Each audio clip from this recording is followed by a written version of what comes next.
bem. Com saudade de você, naturalmente. Ouvi dizer que você tem ganho importâncias vultosas no mercado de capitais. Parabéns. As pessoas exageram. Não é bem assim, mas considero que a sorte tem me favorecido algumas vezes. A sorte ou Deus? Sabemos que nada acontece por acaso, não é? Sem dúvida. Contudo, venho estudando bastante a flutuação do mercado de ações e aprendi a conhecer cada uma delas. Gildo observava o amigo e notava o bem diferente. Perdera a espontaneidade, estava tenso, ansioso. Américo, longe de mim querer aconselhá-lo, quem sou eu? Todavia, esse mercado de capitais, que você afirma conhecer tão bem, já derrubou muita gente. Cuidado. Prudência sempre é bom. Embora um tanto irritado, não apenas com as colocações do amigo, mas com todas as pessoas que insistiam em aconselhá-lo, Américo se conteve. Agradeço sua preocupação, Gildo.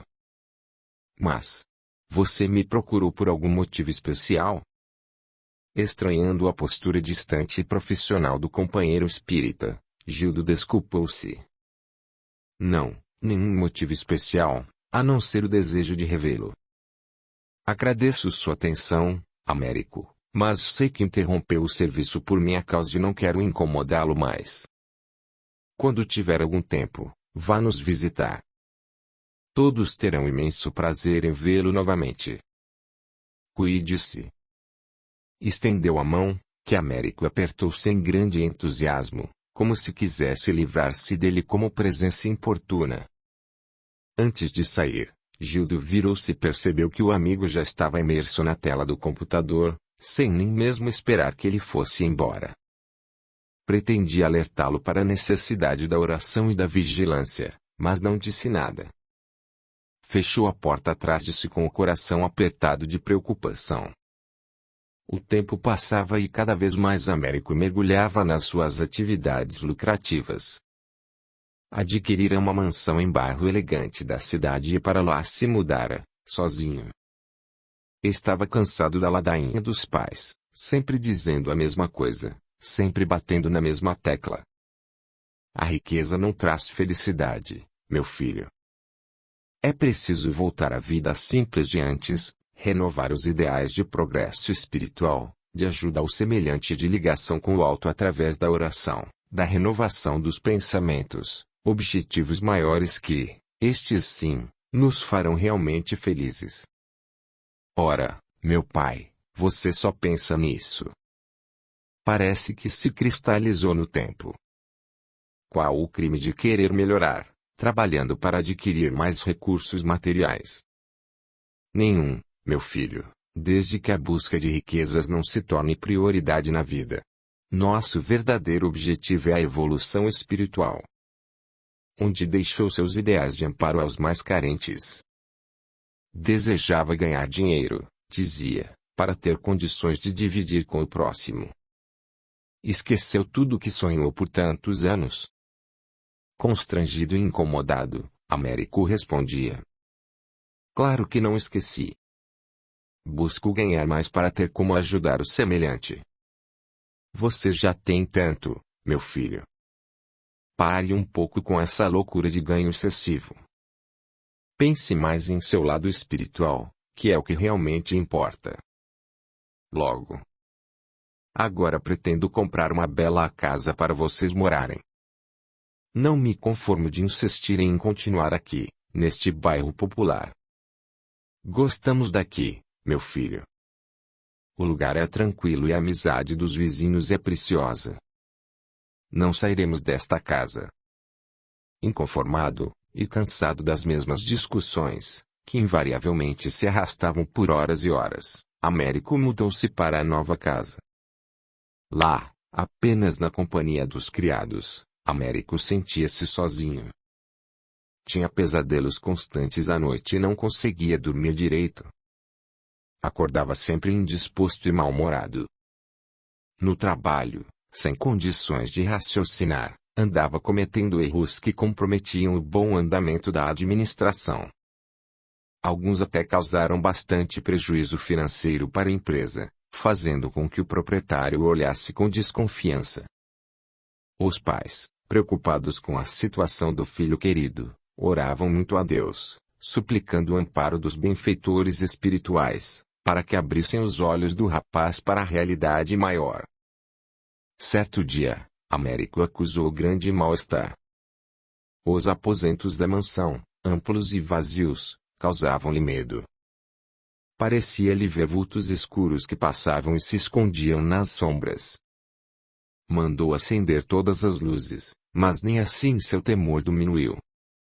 Jogou-se no chão a chorar, desesperado. Profundamente só, nesse momento lembrou-se da casa modesta e aconchegante no bairro popular, onde sempre fora tão feliz com seus pais, onde existia amor, paz e alegria, onde vivia seguro e confiante. Recordou-se das reuniões no centro espírita, das alegres tardes quando se encontrava com os amigos da mocidade e onde conversavam sobre temas tão importantes, abrangendo as áreas da filosofia, da ciência e da religião. Naquele instante, se viu sentado em torno da mesa, participando da reunião, e ouviu alguém que lhe pedia fizesse uma oração, como tantas vezes acontecera. Reverente, elevou o pensamento ao Criador, pela primeira vez em muito tempo, e uma imensa paz o envolveu. Acordou na espiritualidade. Estranhou estar deitado no tapete da sala. Com surpresa, percebeu que estava também de pé, contemplando o corpo adormecido. Achou-se feio, pálido e abatido, com aparência de morto. Nisso, um vulto claro que o observava, sorridente, aproximou-se. Era alguém estranhamente familiar, de cuja fisionomia, no entanto, não conseguiu se recordar. Sabia que estava desprendido do corpo. Lembrando-se do muito que estava sofrendo, pediu: ajude-me, querido amigo, seja você quem for. Minha vida transformou-se no inferno. Não sei o que está acontecendo, e por quê. Com seriedade, mas delicadamente, a entidade esclareceu. O inferno a que se refere está dentro de você mesmo, meu irmão.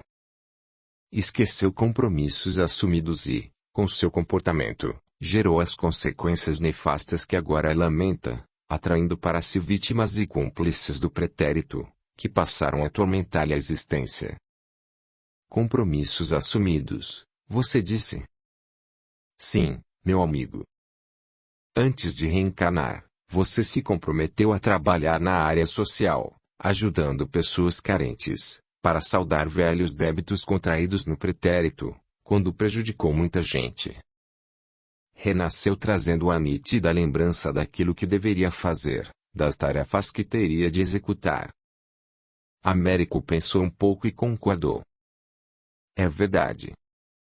Desde pequeno, desejava ajudar os outros. Por isso, sentia que precisava de recursos.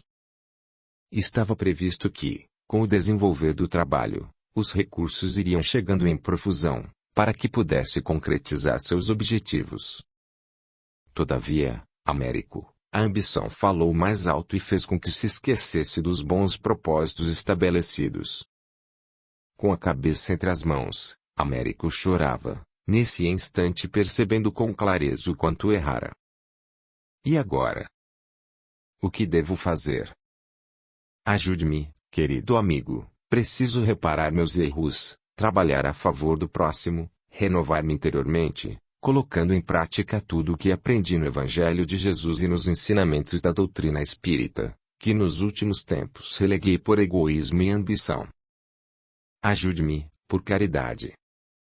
Prometo esforçar-me, dedicar-me ao trabalho sem descanso. Sob intensa emoção, ajoelhado, Américo suplicou a Deus. Senhor, concede-me outra oportunidade.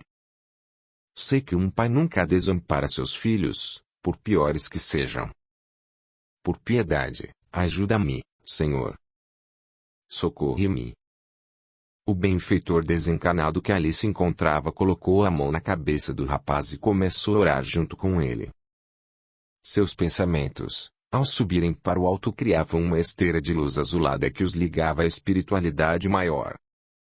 Depois, Galeno, a entidade espiritual que ali estava, dirigiu-se a Américo.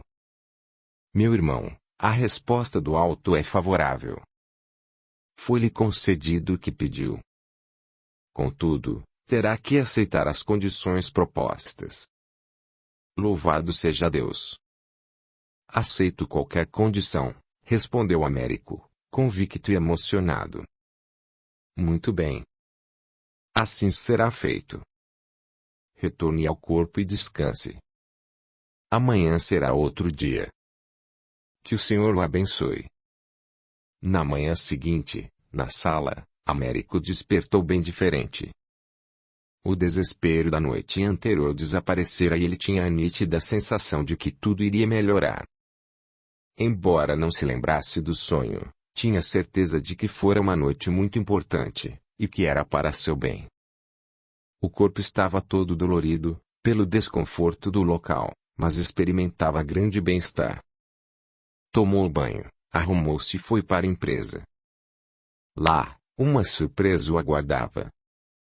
Fora despedido sumariamente. Aqueles que antes o aplaudiam e admiravam agora queriam livrar-se dele, em virtude de seu comportamento nas últimas semanas.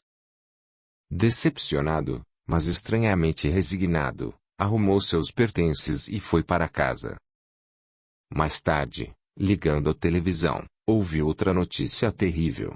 A empresa, cujas ações comprara alguns dias antes e que lhe parecerá um excelente negócio, tinha falido e, na queda, arrastara muita gente junto, empresários, clientes, fornecedores e acionistas. As ações, que Américo acreditava teriam grande alta, caíram fragorosamente, não valendo mais nada no mercado. A bolsa de valores acusava muita agitação e os investidores estavam apavorados. Américo fez os cálculos e chegou à conclusão de que teria de vender seus bens, inclusive a casa e o carro de luxo, para saldar os compromissos assumidos, que não eram poucos. Contando com lucros futuros, gastara mais do que devia, fascinado com o conforto e o refinamento que faziam parte de sua vida. Em virtude disso, perdeu tudo. Alguns dias depois, portando apenas as roupas do corpo e uma pequena mala, bate na porta da antiga residência. Ao vê-lo, os pais se alegram.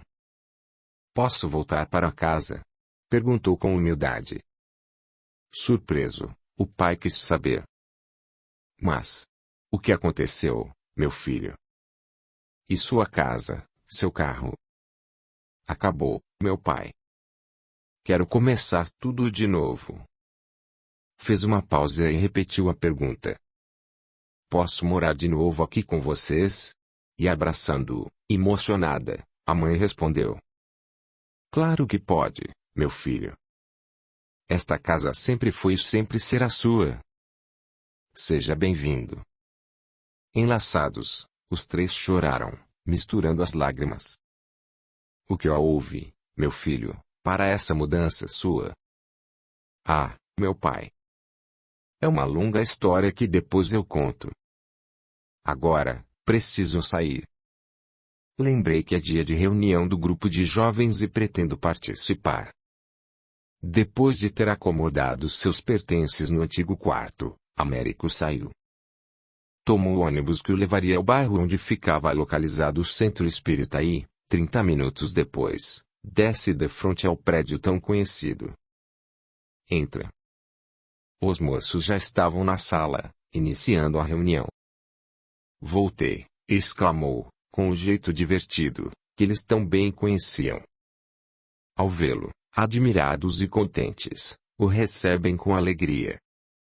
E voltei cheio de ideias que precisamos pôr em execução. Todos riram. É o mesmo Américo de sempre, comentou alguém. Seja bem-vindo, amigo, disse Gildo. Depois de cumprimentar um por um, sentou-se entre eles e, comovido, afirmou. Vocês não sabem o quanto me ajudaram. Acredito que deviam estar orando muito por mim, porque sei que foram vocês que me salvaram do abismo em que estava caindo. Muito obrigado. Com lágrimas nos olhos, contou-lhes tudo o que tinha acontecido e como se vira naquela mesma sala, orando junto com eles. Quando terminou, todos também choravam, emocionados e gratos a Jesus que, através dos amigos da espiritualidade, tinham socorrido o companheiro invigilante. A riqueza material é prova que não raro a criatura sucumbe, enlevada com as facilidades que o dinheiro permite, sem perceber os gritos a que se arroja. Sabiamente, Jesus de Nazaré exortou-nos a cultivar os valores espirituais, os únicos verdadeiros e duradouros. Entre os bens que devemos cultivar está o hábito da oração. A elevação do pensamento muda nosso padrão vibratório, favorece a ligação com os amigos da espiritualidade e propicia a ajuda de que estamos precisando. Assim, em qualquer circunstância, não se esqueça da prece, que é luz em nossa alma. Capítulo 17. Vivência cristã. Todas as coisas são lícitas, mas nem todas convêm. Todas são lícitas, mas nem todas edificam. Paulo, 1 Coríntios 10:23. Uma lufada de ar quente atingiu de chofre ao entrar no imenso salão. Lá fora a temperatura era até agradável. Apesar do pleno verão, soprava uma brisa fresca. A razão é que o mês de fevereiro, em geral quente, fora pródigo em chuvas, afastando o calor escaldante. Quase meia-noite a banda tocava músicas animadíssimas, que nada tinham de carnavalescas, mas que faziam a multidão dançar, frenética, se é que se podia chamar aquilo de dança. Jaime passou uma vista de olhos pelo salão, observando a cuidadosa decoração do clube, enquanto um cheiro forte de suor, perfumes e bebidas misturava-se ao barulho ensurdecedor. Seus amigos, 3 rapazes, riam entusiasmados, antegozando a noite de prazeres. Jaime, é hoje que vamos nos arrebentar. Jaime sorriu e não disse nada, tentando encontrar uma brecha no meio de um bloco para poder passar. O salão estava superlotado. Sem ter onde sentar, pois as mesas tinham sido todas vendidas e estavam ocupadas, encostaram-se numa parede e ficaram observando o movimento. Palhaços, colombinas, pierrots, arlequins, piratas, árabes, melindrosas, super-heróis, bruxas e uma infinidade de personagens fantasiados passavam a todo instante na frente deles, acompanhando o movimento do salão. Serpentinas cruzavam-se no ar e o chão era um tapete de confetes. Alguns minutos depois, um dos companheiros se interessou por uma garota e saiu atrás dela. Em seguida, o outro, notando uma moça sorridente que lhe lançava olhares convidativos, foi a seu encalço, caindo na farra. O terceiro encontrou um antigo colega de escola, que não via há muito tempo, e ficou conversando com ele. Jaime, solitário e sem grande animação, melancolicamente viu o tempo passar. Olhou para o relógio. 1h da manhã. Só isso? Já fazia tanto tempo que tinham chegado e só haviam se passado 60 minutos. Sentiu sede e foi até o bar comprar um refrigerante. Transitar pelo meio do povo não era tarefa fácil e até comprar algo exigia paciência, pois a fila era grande. Afinal, aliviado, conseguiu sua latinha de refrigerante e encostou-se numa porta. Tomou um bom gole com satisfação. Pelo menos estava bem gelada e o refrescou um pouco. Jaime começou a notar que a cabeça lhe doía insistentemente. O ar estava sufocante e insuportável. Olhou do lado e viu, num canto, uns rapazes cheirando lança-perfume, enquanto outros fumavam. Tinham um olhar vago e a expressão estranha.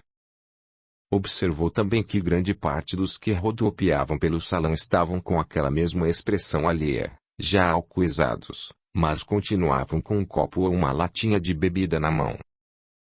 As garotas davam-se ares de mulheres sensuais, fúteis e permissivas, incentivando os rapazes a atitudes audaciosas.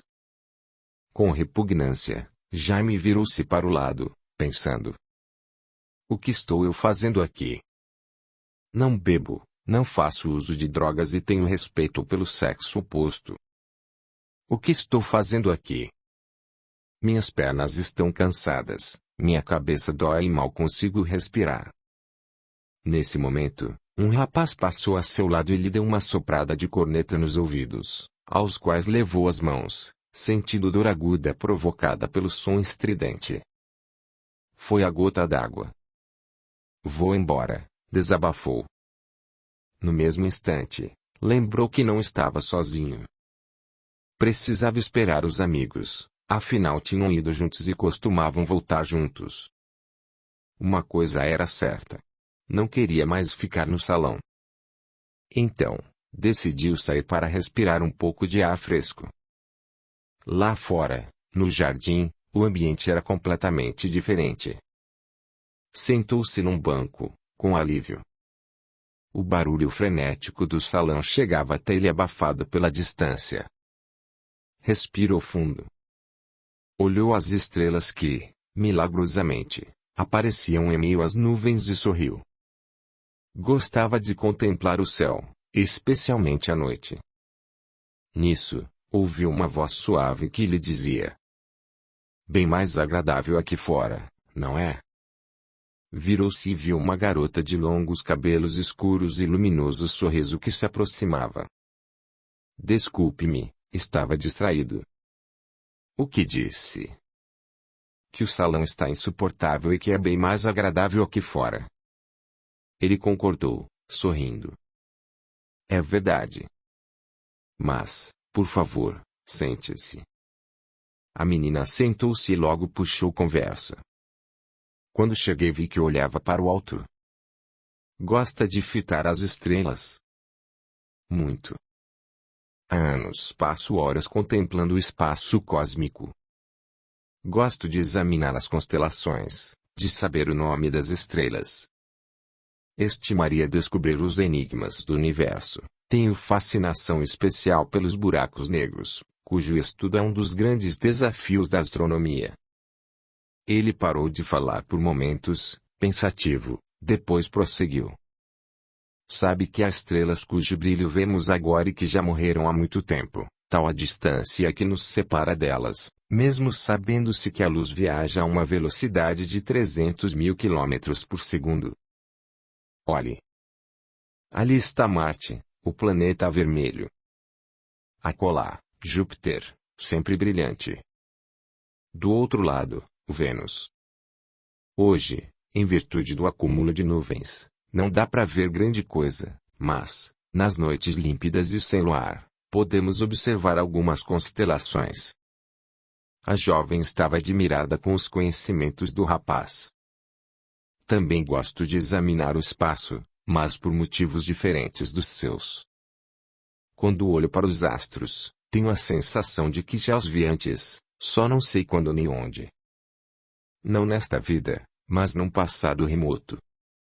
Sei que, sob suas vistas, já se passaram acontecimentos incríveis, como descobertas, guerras sangrentas, comoventes histórias de amor, civilizações que floresceram, alcançaram seu apogeu, formaram impérios poderosos, mas que depois desapareceram no tempo. Enquanto eles continuam ali, intangíveis e inacessíveis, como se nos observassem. E me emociono. Jaime olhou com mais atenção para a moça sentada a seu lado. Era a primeira vez que encontrava alguém com pensamentos tão profundos. Comovida, parou de falar, ao perceber seu interesse por ela, e corou. Acha que sou muito boba por pensar nessas coisas? Não, claro que não. Ao contrário, julgo-a inteligente demais para estar num baile assim. Agora compreendo por que está aqui fora e não lá dentro, como os demais. Ela respirou fundo, justificando-se. Realmente, esse programa não faz o meu gênero. Não queria vir, mas minhas amigas insistiram tanto que acabei concordando. Todavia, o ambiente pesado estava me asfixiando. Comecei a me sentir mal e saí para respirar um pouco de ar puro. Comigo aconteceu a mesma coisa, concordou ele. De repente, olhei para os lados e percebi que não gostava de nada do que via. Dei-me conta de que não tinha nada a ver com aquela multidão enlouquecida. Ele fez uma pausa, olhou a companheira e completou. Creia, não sou careta nem radical. Não é uma crítica, pois acho que cada um deve agir de acordo com a sua própria consciência. Para mim, no entanto, não serve. Encantados, encontravam afinidades na maneira de pensar, de sentir, e isso os deixava contentes. Ficaram conversando mais um pouco até que a garota olhou o relógio, assustada. São 2:30. Como é tarde. Prometi a meus pais não demorar muito.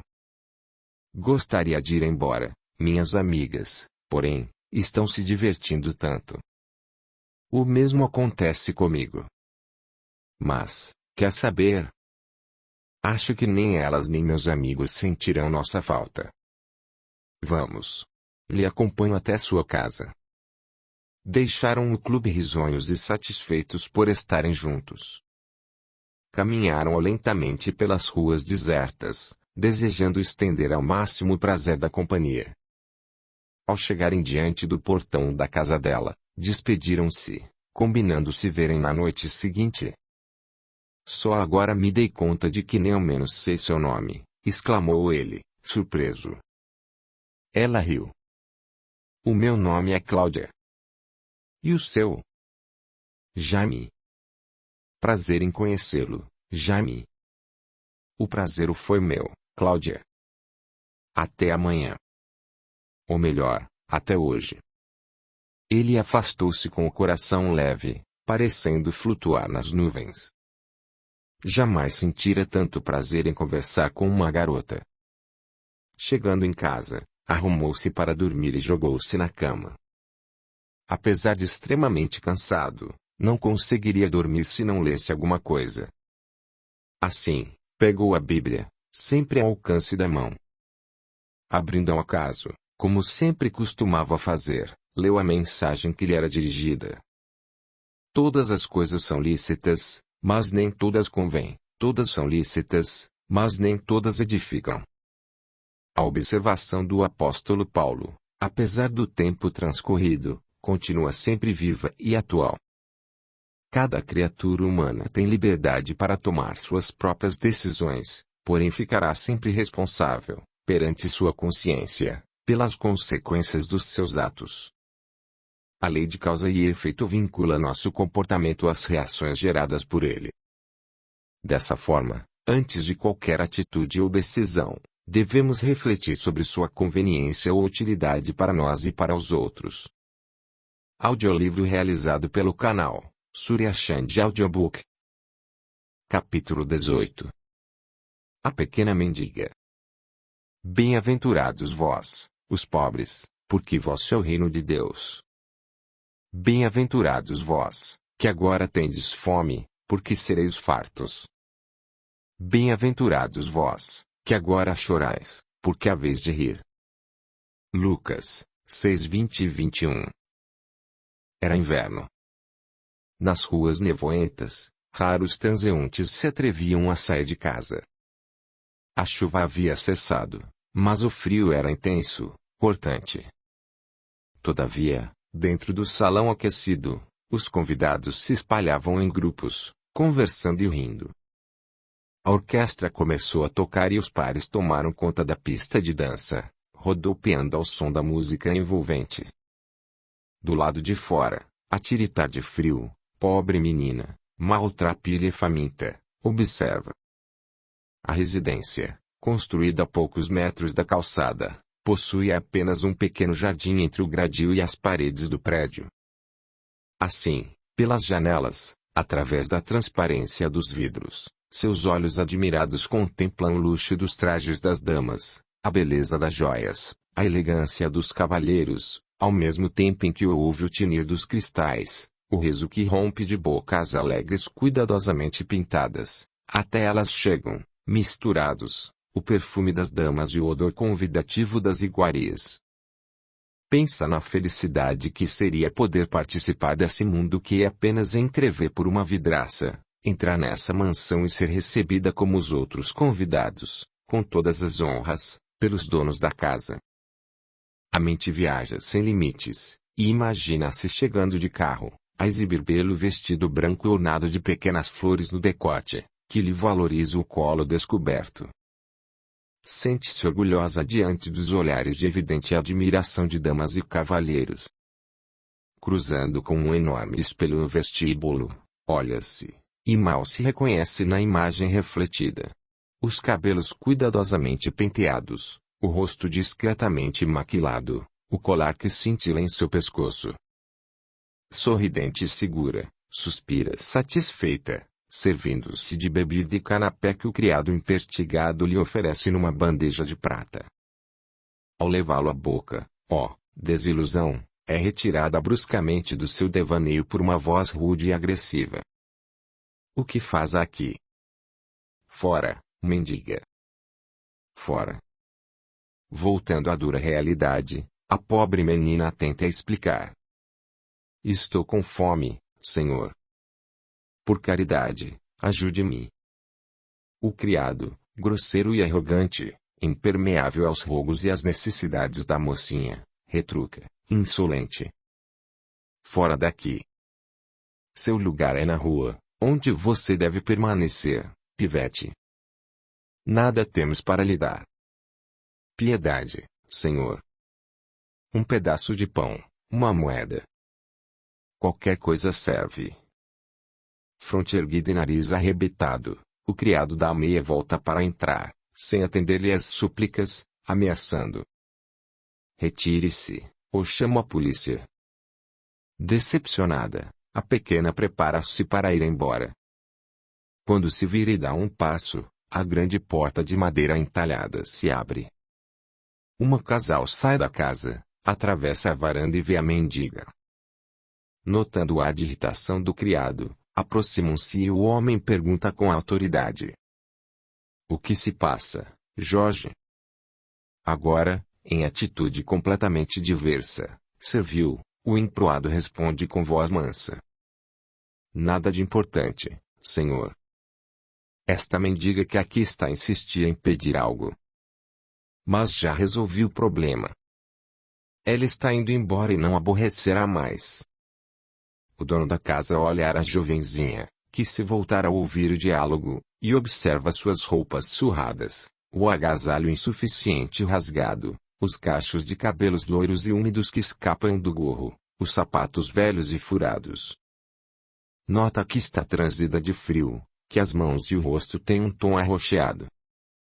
É muito jovem ainda, calcula que deve ter no máximo 10 ou 11 anos. Cheio de compaixão, ordena. Deixa entrar. Mande que lhe dê uma refeição. Constrangido, o criado hesita em obedecer. Severo, o patrão questiona. O que houve? Não escutou a ordem que lhe dei? Sim, senhor, mas é uma desconhecida, pode ser perigosa. Retrucou o criado, voltando-se para a senhora, como a pedir-lhe auxílio. Jorge tem razão, querido. Não a conhecemos. Pode estar querendo entrar para roubar-nos. Um sorriso irônico aflorou nos lábios do esposo. Acha mesmo que esta garota franzina e faminta planeja nos assaltar? É ridículo. A senhora crava os olhos na pequena, examinando-a da cabeça aos pés. Que idade tem, menina? 12 anos, senhora. O que faz na rua esta hora da noite? Deveria estar em casa. A garota arregala os olhos azuis, ornados de longas pestanas, e esclarece com voz trêmula e cristalina. Mamãe me disse para pedir um remédio na farmácia para meu irmãozinho, que está com muita febre. E conseguiu? Sim, senhora. Aqui está, e mostrou um pequeno frasco retirado da sacola de plástico. O que o seu irmão tem? Parece que é gripe. Mamãe acha que ele está doente dos pulmões. Talvez seja pneumonia. É porque nosso barraco, pelas frestas da madeira, entra muito vento e frio. Sua mãe já o levou ao médico. Ainda não, senhora, não temos dinheiro para isso. Só podemos levá-lo a um posto de saúde. Meu irmão é pesado e mamãe não aguenta carregá-lo. Felizmente, tem um farmacêutico que nos ajuda sempre. É um homem muito bom. Foi ele quem me deu o remédio esta noite. Penalizada, agora com outra disposição, mas ainda em dúvida, a dona da casa volta a perguntar. E por que, depois que conseguiu o remédio, você não voltou para casa? A pequena respirou fundo e tristemente respondeu. Ah, senhora. Estava mesmo voltando, quando lembrei que nada temos no barraco para comer. E meu irmão precisa se alimentar bem, disse o médico certa vez. Então, resolvi pedir ajuda às pessoas de boa vontade. A dona da casa virou-se para o marido, trocando com ele um olhar de entendimento, como a dizer: eu faço o que achar melhor. Como se lavasse as mãos, a exemplo de Pilatos, encaminhou-se para dentro, reclamando do frio e do vento gelado. O proprietário ratificou as ordens do que tinha dado ao criado. Muito bem. Leve a menina até a cozinha e providência que lhe dê de comer. Depois, arrume uma sacola com comida, que, graças a Deus, temos de sobra. Em seguida, arranje algumas peças de uma roupa mais quentes para ela. As de minha filha devem servir. São mais ou menos do mesmo tamanho. Entendeu? Sim, senhor. Deu meia volta para entrar, mas, parecendo lembrar-se de algo, virou-se. Não esqueça de anotar o endereço dela. Sim, senhor. Não esquecerei. Em seguida, irritado com aquilo que considerava trabalho demais por uma reles mendiga, Jorge a levou, pela entrada de serviço, até a cozinha. Lá, repetiu as ordens do patrão à cozinheira e, aliviado por ter se livrado dela, retirou-se, voltando ao seu posto. Na cozinha, sentindo o calor agradável que vem dos fogões, a garota senta-se para comer.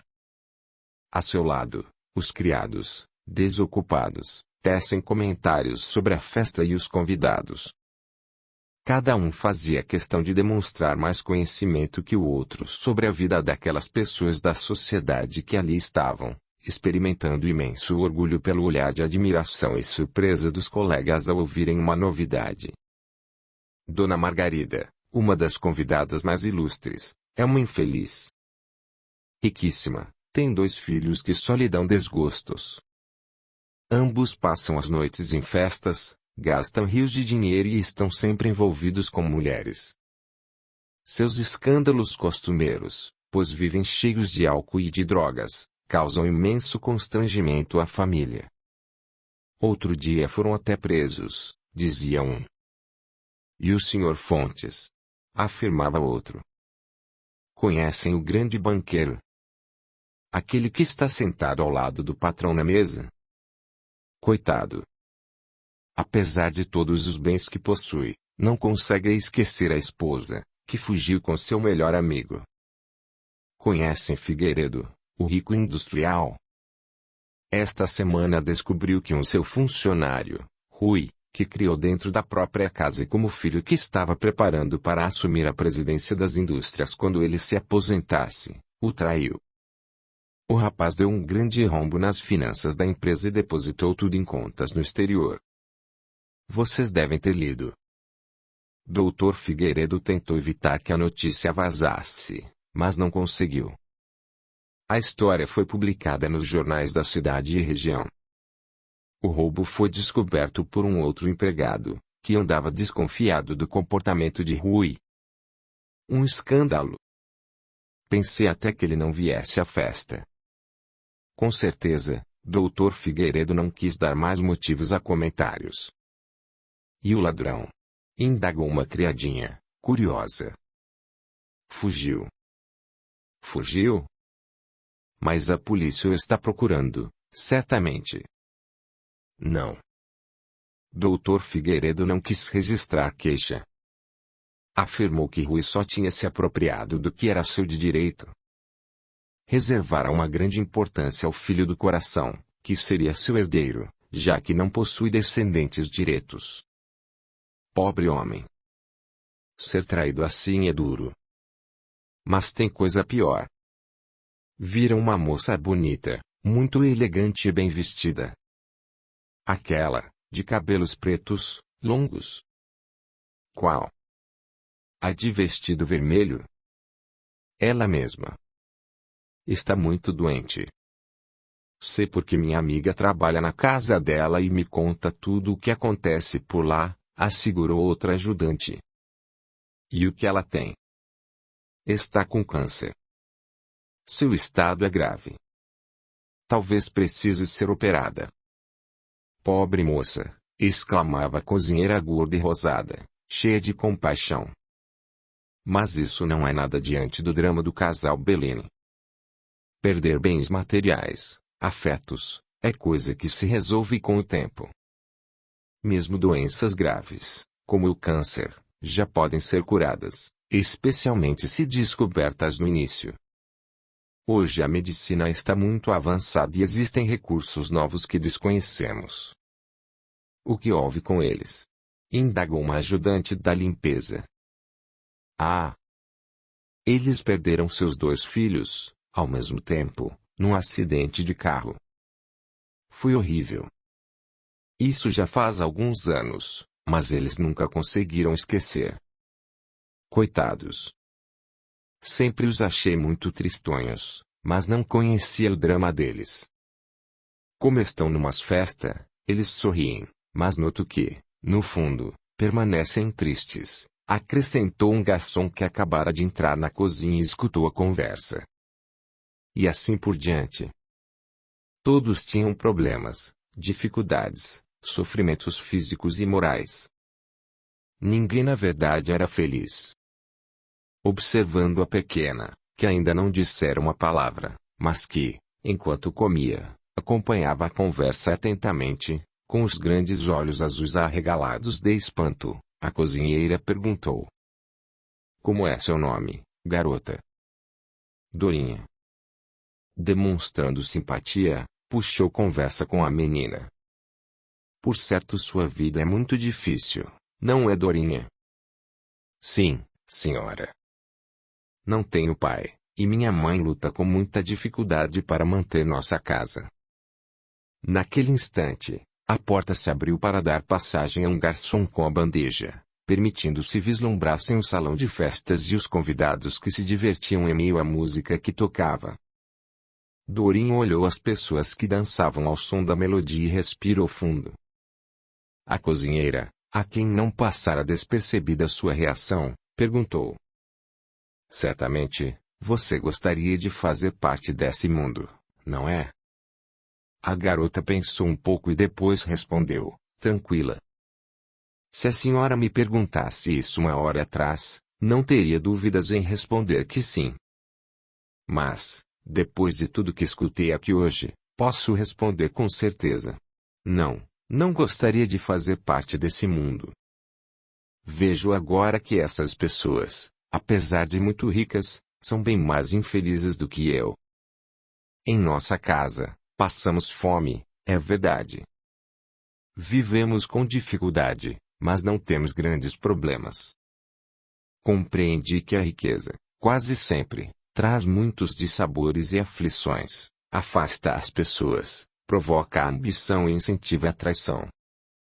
Entre pais e filhos, marido e mulher, não há entendimento. Fez uma pausa, fitou a cozinheira que ouvia, surpresa com a acuidade da menina, e concluiu: Em nossa casa existe entendimento e amor. Somos uma família unida. À noite, deitamos a cabeça no travesseiro e, apesar da barriga geralmente estar vazia, dormimos tranquilos, sabendo que Deus vela por nós e atende nossas necessidades mais urgentes. Dorinha levantou-se, agradeceu a refeição, pegou a sacola com comida que a cozinheira tinha separado e, puxando o capuz do casaco velho e puído sobre a cabeça, saiu, respirando aliviada. Quantas vezes havia chorado, na solidão do seu quartinho pobre, desejando mais conforto, comida farta e uma casa em melhores condições. Quantas vezes havia invejado as pessoas mais endinheiradas que via nas varandas das mansões, ou passeando pelas ruas em carros luxuosos. Quantas vezes se imaginou no lugar de garotas da sua idade que andavam bem vestidas e caminhavam em bando rumo ao colégio, e ela, que desejava tanto estudar, não podia nem ao menos frequentar a escola do seu bairro. Quantas vezes ficara magoada com Deus, acusando de ter esquecido dela. Agora não. Compreendia que era muito feliz. Dentro da simplicidade da vida que levavam, tinham tudo o que era realmente importante: amor e paz. Entendeu que o Senhor a conduzira àquela mansão, num dia de festa, para que pudesse entrar em contato com a realidade e constatar que nem sempre as pessoas que invejamos pela aparência são de fato felizes. Intimamente, percebeu que tudo o que estava passando era necessário para seu aprendizado. Que, com resignação e coragem, conseguiria vencer. Resolveu lutar para obter tudo o que desejava. E o Senhor ajudaria, por certo. Olhou para cima e fitou as estrelas que surgiam varando as nuvens. A noite continuava fria e escura, mas no coração de Dorinha havia imensa paz. Jesus nos orienta para nos preocuparmos mais com a busca dos bens espirituais, uma vez que os bens da terra são transitórios, perecíveis. Hoje temos, amanhã poderemos não ter. De qualquer modo, a felicidade não consiste em ter ou não ter, mas em ser. Eis a questão, visto que, por mais rico que seja, um homem não depende dos bens que possua, mas, sim, do apego e do valor que atribui a esses bens. A felicidade, portanto, está dentro de nós. Pense nisso. Curta, comente, compartilhe, e se inscreva, se já não o fez. A gratidão é o caminho da evolução. Capítulo 19. Abnegação. Buscai primeiramente o reino de Deus e a sua justiça, que todas essas coisas vos serão dadas de acréscimo. Mateus 6:33. De família humilde, Ana vivia com bastante dificuldade. Embora tivesse apenas 18 anos, enfrentava grandes problemas no dia a dia. Toda a responsabilidade da casa repousava em seus ombros frágeis. O pai falecerá há muitos anos, vitimado por enfermidade crônica nos rins. Apesar das hemodiálises constantes, não resistiu. A mãe, relativamente jovem, sofria de artrite reumatoide, permanecendo no leito grande parte do tempo com dores atroces, sem condições de executar as mais simples tarefas domésticas. Ana tinha 2 irmãos menores, Márcio e Arthur, de 8 e 10 anos respectivamente, que eram a luz da sua existência. Amava-os como filhos e deles cuidava com zelo de uma verdadeira mãe. Ela trabalhava como costureira numa fábrica de confecções. Serviço cansativo e mal pago, no entanto, graças a ele, não morriam de fome. Sobreviviam por milagre. Quando retornava do trabalho, Ana preparava a comida do jantar, que era também a do almoço do dia seguinte, e cuidava da mãezinha, além de lavar e passar as roupas da família. Pela manhã levantava bem cedo, quando ainda estava escuro, para deixar tudo em ordem, na medida do possível. Os meninos ajudavam durante o dia, cuidando da enferma, limpando a casa e lavando as louças.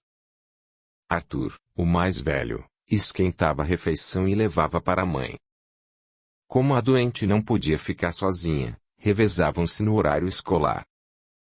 Márcio, de manhã, e Arthur, à tarde. Dessa forma, conseguiam atender às necessidades básicas da família.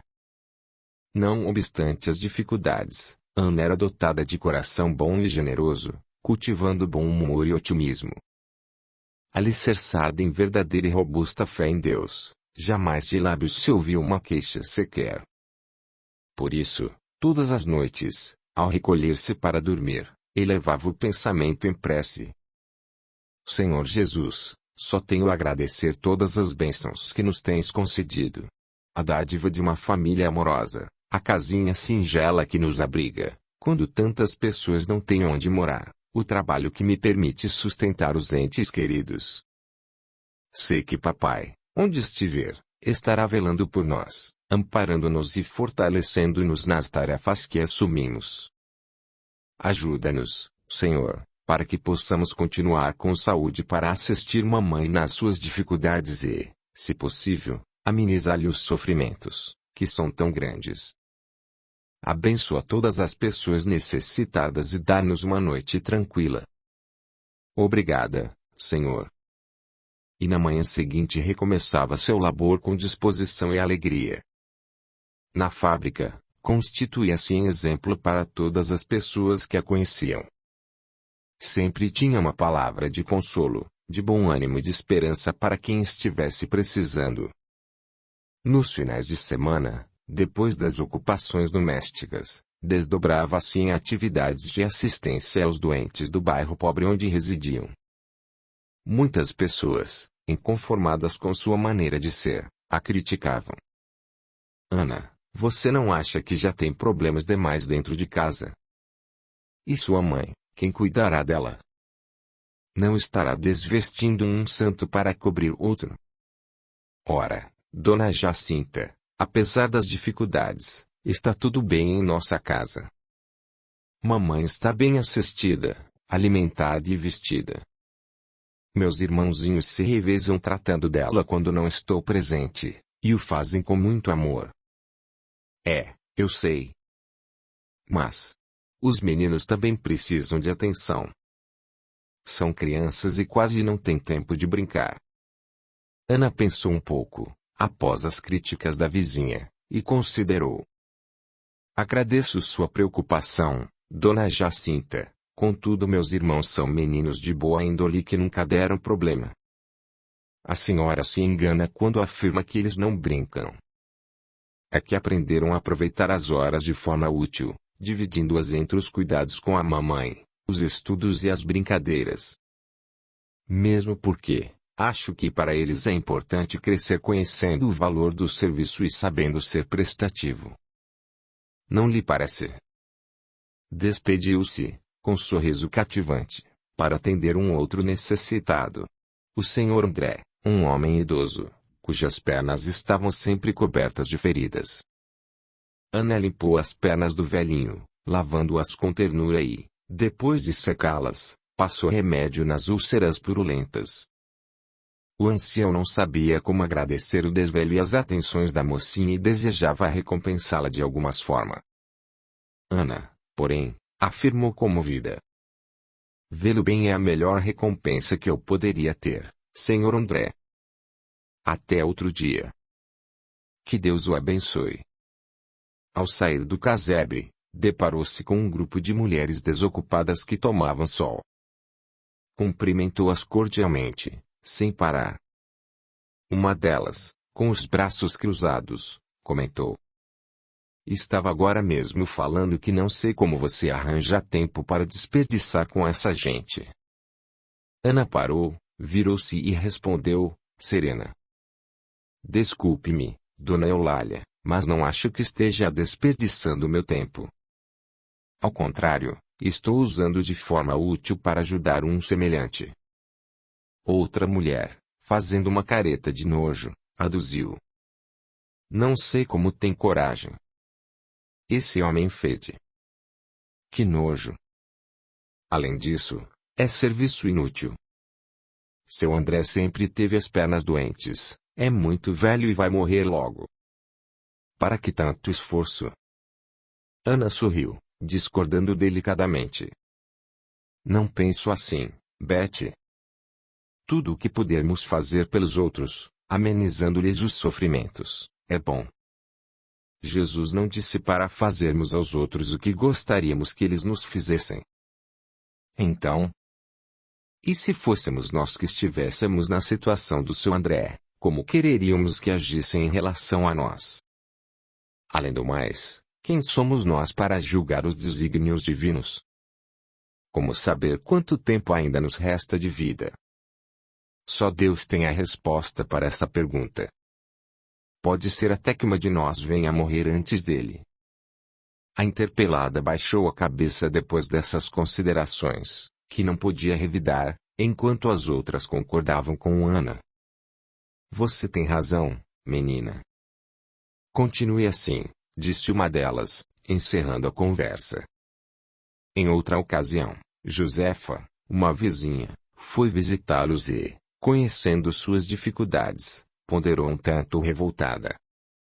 Por isso é que não acredito em nada. Veja o seu caso, por exemplo. Você se mata de trabalhar, mal ganha para comer, ainda ajuda um monte de gente aqui do bairro e o que ganha com isso? Porque Deus não a socorre, dando-lhe melhores condições de vida. Mas eu considero minha vida muito boa, acredite. Não tenho do que reclamar. Acho até que Deus tem sido muito pródigo para comigo. Como assim? Retrucou Josefa, perplexa. Veja. Minha mãe está bem e não lhe faltam os medicamentos necessários. Meus irmãos são duas pérolas que Deus colocou em nosso lar, alegrando-nos a vida e colaborando comigo nos serviços. Tenho um emprego onde ganho o suficiente. Amigos não me faltam. Que mais posso querer? Mas sua mãe está numa cama, sofrendo. É verdade. Todavia, acredito que Deus é justo e que tudo tem uma razão de ser. Algum dia vamos ficar sabendo o porquê dos seus sofrimentos. Enquanto isso, temos que nos resignar, ter paciência e confiar em Deus. Conversavam no quarto da enferma, que acompanhava o diálogo atentamente. Você concorda com sua filha, Marta? Perguntou a vizinha, dirigindo-se à doente. Sem dúvida, Josefa. Oro muito pedindo a Jesus que me ajude e me permita um dia ficar curada, disse a enferma com um ar melancólico, mas com firmeza. A vizinha meneou a cabeça. Não entendo como podem ter tanta fé. Qual a religião de vocês? Somos espíritas, afirmou Ana. Logo vi. E essa religião ensina a suportar tudo? A curvar a cabeça diante de qualquer situação, a não lutar. Absolutamente. Ensina a aceitarmos tudo que não pudermos modificar com nossas ações. Se estamos doentes, é preciso procurar um médico e nos dispormos ao tratamento. Se, apesar de nossos esforços, não for possível obter a cura, então temos que nos resignar, pois Deus é justo e sempre sabe o que faz. Recebemos, invariavelmente, de acordo com o que plantamos. Audiolivro realizado pelo canal Surya Chand Audiobook. Mas, que eu saiba, sua mãe nunca fez mal a ninguém. A doutrina espírita ensina que somos espíritos em evolução e que não vivemos uma única vez.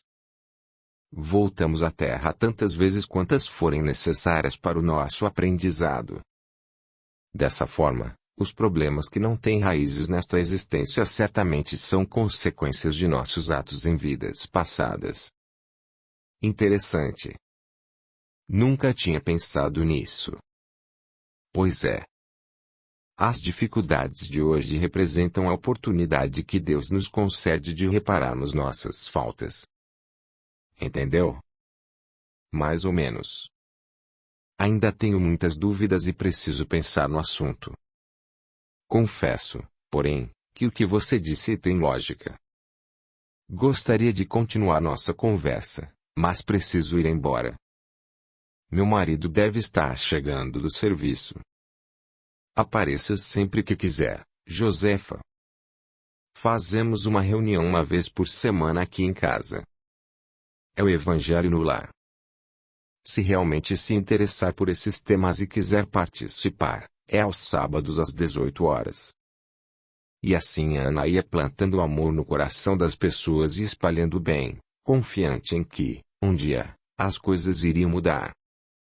Certo dia, pela manhã, Ana chegou à fábrica e teve uma surpresa.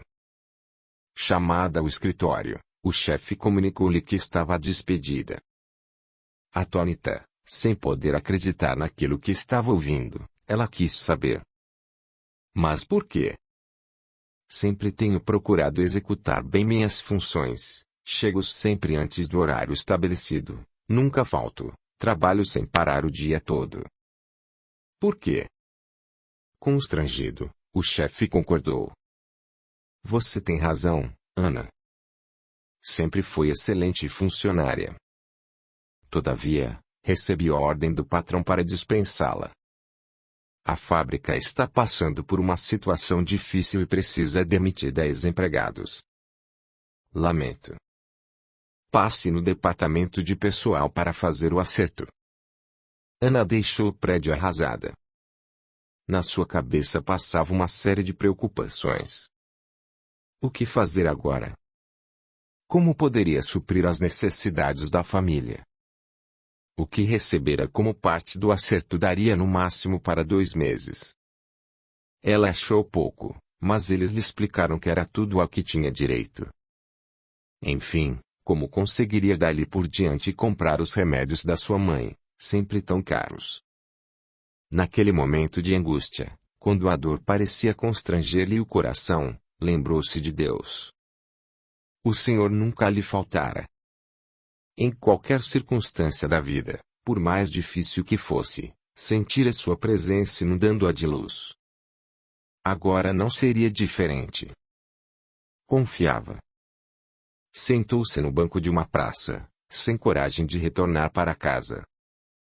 Naquele dia, a mãezinha amanhecera pior e gemia dolorosamente. Por isso, não queria que percebesse sua tristeza e sofresse mais. Resolveu comprar um jornal para procurar emprego. Destacou nos classificados aqueles mais interessantes e se pôs a campo. Andou o dia todo inutilmente. Todas as vagas já tinham sido preenchidas. Estava exausta, comera pouco durante o dia para economizar o dinheiro, e seus pés doíam. Era tarde. A noite caíra e ela ainda não se sentia com forças de voltar para casa. Nesse momento, lembrou-se de que era quarta-feira, dia da semana em que costumava frequentar uma casa espírita num bairro próximo. Resolveu ir até lá. Estava precisando se fortalecer, e o ambiente do centro era o local mais indicado naquelas circunstâncias. Entrou e acomodou-se. Poucas pessoas ali estavam. Ouvindo a música suave, entregou-se à prece. Dentro de alguns minutos, o salão pequeno foi sendo tomado pelos que chegavam. Notou que um rapaz, de aparência serena e sorriso simpático, a olhava de longe. Ela já o tinha visto outras vezes, mas ainda não tivera oportunidade de conhecê-lo.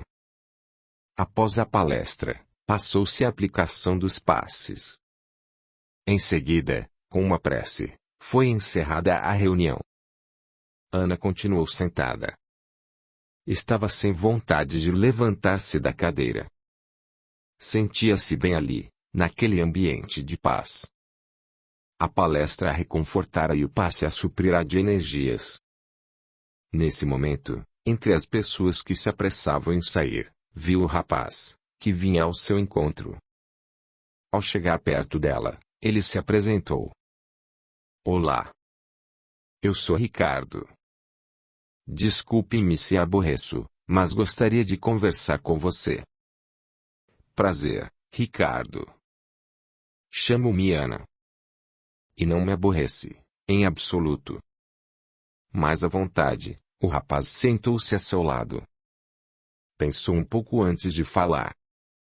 Ana, não me interprete mal, contudo, desde que você chegou, percebi que não estava bem. Tinha um ar triste e abatido, que nunca vi em seu rosto. Olhe, se eu puder ser útil em alguma coisa, disponha. A mocinha não conteve a emoção diante dessas palavras. Era a primeira vez que alguém lhe oferecia ajuda. Sempre era ela que tinha que ser forte, tomar atitudes, consolar. Mas agora sentia-se tão frágil. Agradecida, Ana explicou. Não imagina como me fazem bem suas palavras, Ricardo.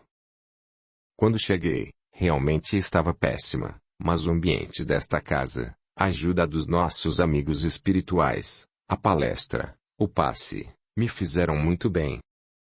Meus problemas continuam os mesmos, mas eu mudei por dentro. Estou mais forte, mais cheia de esperança e de confiança. Bem, gostaria que me considerasse um amigo, Ana. Se quiser se abrir comigo, talvez isso a alivie. Sabe como é, seremos dois a pensar numa solução para suas dificuldades. Ana olhou aquele rapaz com quem nunca tinha trocado uma palavra e que agora lhe parecia um velho conhecido.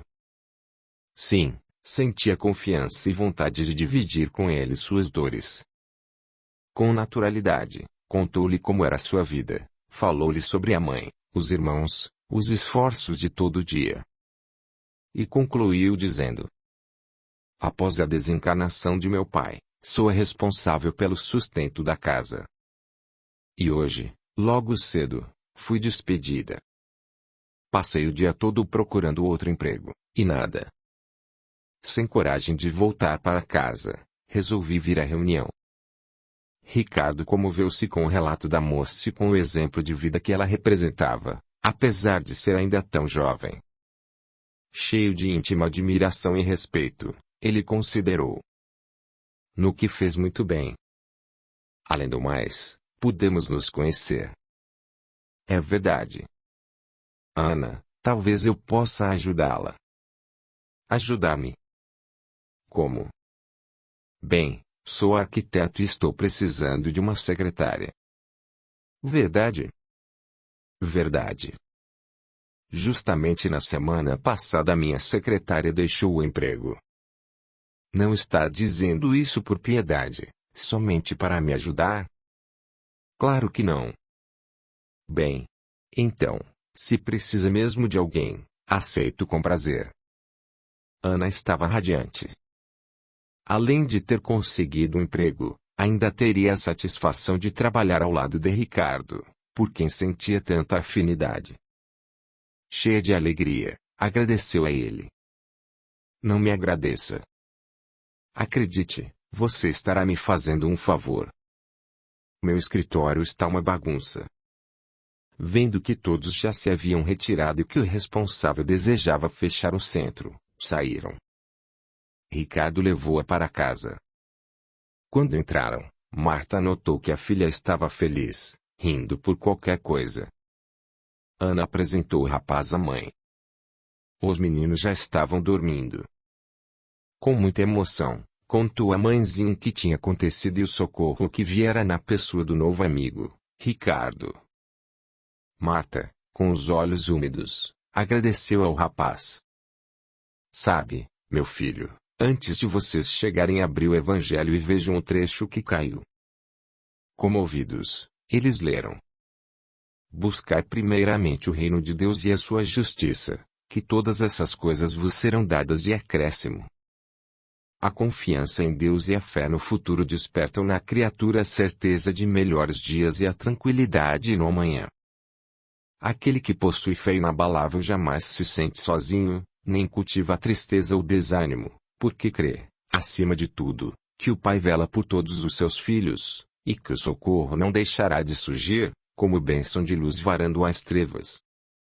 Todavia, é imprescindível se esteja em condição de receber a ajuda do alto, prosseguindo com pensamento elevado, cultivando a oração, mantendo, assim, abertos os canais de ligação com os amigos ou familiares que, do mundo maior, se disponham ao auxílio fraterno. Em qualquer circunstância, não se esqueça de cultivar o otimismo e a alegria de viver, confiante na divina providência. Fim.